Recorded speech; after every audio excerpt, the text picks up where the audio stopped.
Bueno, y ahora yo le voy a hablar también sobre el duelo, sobre qué es el duelo, cómo lo podemos afrontar, etcétera. Algunos tips, etcétera. Entonces, ¿qué es el duelo?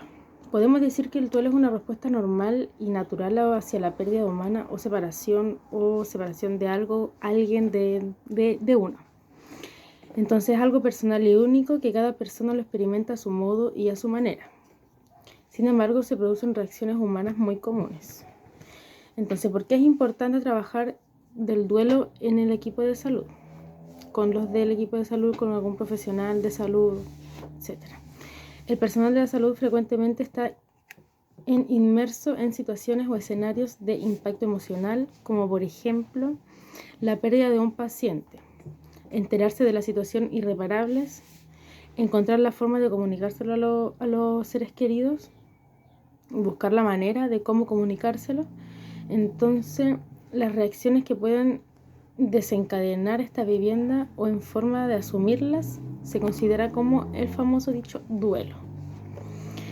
Entonces, ¿qué ocurre cuando estamos en esta situación de duelo?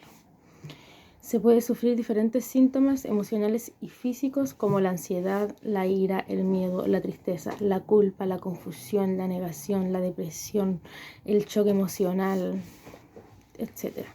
El dolor por la pérdida se puede experimentar no tan solo por la muerte, sino cada vez que en la vida tenemos una experiencia de interrupción definitiva de algo, es una pérdida. Y que al saber que ya no la vamos a poder tener más, que nada más ya la va a cubrir, eso es una pérdida y ahí nosotros estaríamos pasando por un duelo. Entonces hay etapas de duelo, las etapas para pasar el duelo.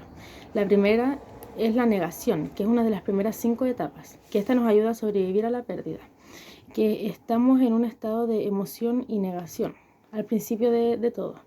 Después vendría el enfado, que es la ira, es una etapa necesaria del proceso de curación, que esté dispuesto a sentir su ira aunque parezca interminable. La ira solo te indica la intensidad de tu amor, de lo que tú sientes por la persona, cuánto la quieres. Entonces después viene la negociación. Antes de la pérdida parece que harías cualquier cosa por tu ser querido. No sé, hablar: Dios, por favor, necesito, no sé, a mi pareja y no voy a pelear más con ella. Por favor, llévame a mí en vez de mi papá, de mi mamá, de la persona que haya muerto. Entonces después viene la depresión, que se presenta un sentimiento de vacío y de dolor, que entra en nuestras vidas y es el nivel más profundo que jamás podías imaginar el dolor que podías sentir. Después viene la aceptación, que se trata de aceptar la realidad de nuestro ser querido que físicamente y ya no va a volver, que es la realidad que ya, esa es la última etapa, la de aceptación, que ya la donde tú aceptas que ya esa persona no va a volver, que esa persona ya no está físicamente, pero sí está aquí y aquí. Entonces, ¿cómo podemos ayudar y cómo podemos ser ayudados en el duelo? La primera de las ayudas básicas que podemos promocionarle a alguien en el duelo es ofrecerle tanto el interés y la muestra de apertura a comunicación. Tenemos que mostrarnos interesados y abiertos a lo que la persona quiere decirnos, compartirnos, conversarnos, o simplemente si la persona no quiere nada, estar, pero mostrarle que estamos ahí. ¿Cómo podemos ser ayudados nosotros? ¿Cómo nos gustaría?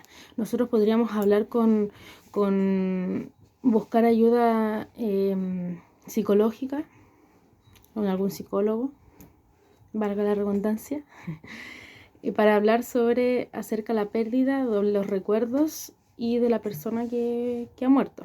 Es muy importante igual hablar sobre la muerte, porque igual eso te ayuda bastante. Entonces ahora les voy a dar unos tips para enfrentar el duelo. Hay que solicitar acompañamiento psicológico, como dije, porque nadie más que un psicólogo o alguien te puede ayudar a pasar por esa etapa.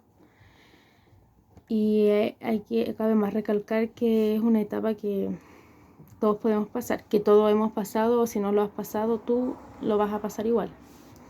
Después vendría expresar los sentimientos libremente. Si tienes rabia, tristeza, pena, alegría, ansiedad, depresión, lo que tú sientas, demostrarlo. No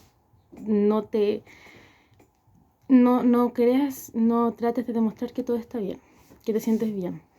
Es importante hablar de la muerte de tu ser querido con amigos, y esto puede ayudarte también a comprender lo sucedido. Hay que recordar que el duelo es un proceso y hay que respetar el sufrimiento y no te castigues impidiéndote las obligaciones, y recuerda que tienes todo el derecho a llorar y a sentirte mal. Todo el derecho.